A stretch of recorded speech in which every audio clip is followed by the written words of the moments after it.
It gives you a description of the qualities of a person so that you can almost see them in your eyes, in your mind's eye. I like to think it's like having a little memento of the Prophet near you so that you can look at it and think of it now and then. And, of course, he's not with us, but the Hidya brings him his presence a little closer.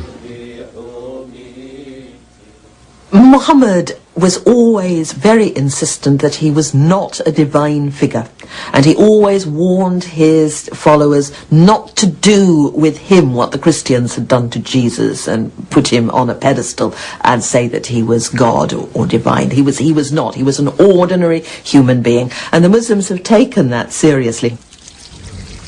But what they do say is that Muhammad is the perfect man. That if you look at Muhammad, you can see how a perfect act of surrender to the divine can be made. Allahu Akbar. Muhammad's message slowly began to attract followers, especially among the downtrodden and the oppressed within Meccan society. It's really the people that don't have anything to lose and everything to gain. They're the ones that are responding to this message. Many of the followers are poor people, slaves, women that don't have protectors. It's spreading amongst the disenfranchised of Mecca. Prophet Muhammad noticed that he lives in a society that downgrade women. They were viewed as second-hand citizens, an object of personal belongings that belong to the man. And that disturbed the Prophet. Early in his prophetic career, Muhammad condemned female infanticide. Later revelations would give women legal rights in marriage, allow them to divorce, and protect their inheritance rights. Of course, it's absurd and anachronistic to expect Muhammad to be a feminist in the 21st century sense. But nevertheless, what he did for women in the context of his time was amazing. Although most women were second-class citizens in pre-Islamic Arabia, Muhammad's own wife, Khadija, was wealthy and powerful. There's been this idea that women prior to Islam were chattel, that they had no rights. And I think that for many, many levels of the women, that is true. But for a certain level of woman, which Khadija would have been amongst, that is not true. Khadija is an inspiration because in spite of the male-dominated society that she lived in, she was a working woman. And so there are some parallels for women to learn from her example. I grew up in Kashmir, which is in the foothills of the Himalayas in northern India. And I came to America when I was 15 years old. As I started becoming part and parcel of this culture and society, I gravitated towards just wanting to be like everybody else and tended to stray away from my own faith. And for a while there, I went through some very, very dark stages in my life where I wanted nothing to do with my faith. And I almost just walked away from my faith. And as I got older, I recognized that there was this very empty hole inside of me. So I started searching for God in all kinds of places. You know, Rumi has this beautiful story where he says, I looked for God, I went to a temple and I didn't find him there. Then I went to a church and I didn't find him there. And then I went to a mosque and I didn't find him there. And then finally I looked in my heart and there he was. The challenges that I faced in my life are the very same challenges that a lot of young girls are facing. And when they come to me with their questions, I feel like a person who has already traveled the road. I dispense advice to them from real experience as to how I would have dealt with something.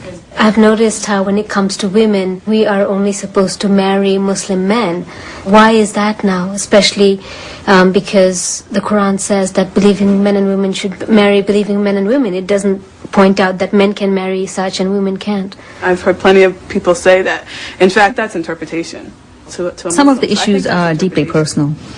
Issues with gender relations, like dating and marriage.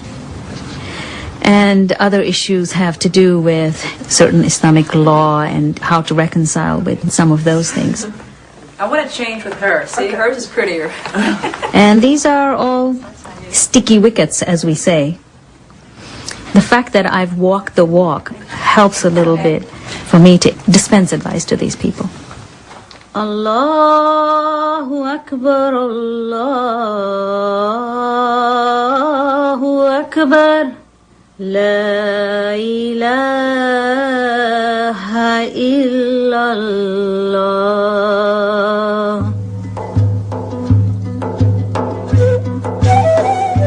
In Mecca, opposition to Muhammad was growing. His message of monotheism and his campaign against idolatry threatened the lucrative trade that fueled the Meccan economy.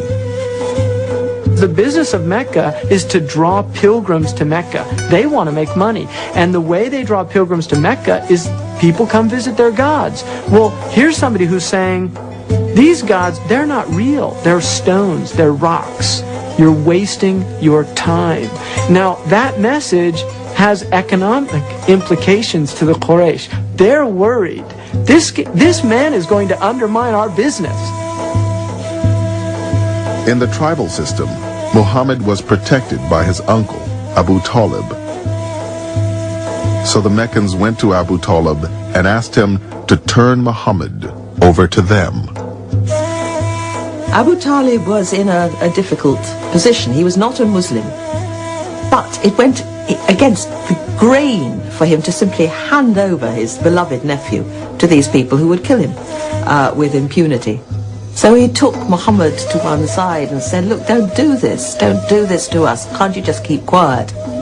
And at that point, the Prophet says, if they put the sun in my right hand and the moon in my left hand, I will not stop preaching what I am preaching until this message is conveyed or I die conveying it.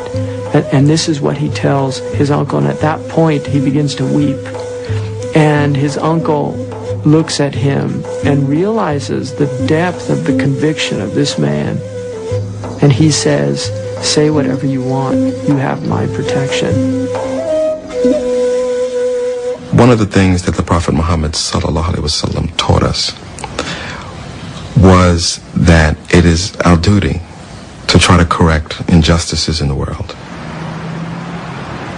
And if you see something wrong, change it with your hands. If you're not able to, then speak out against it. And if you're not able to do that, then feel bad about it in your heart. But that is the weakest form of faith.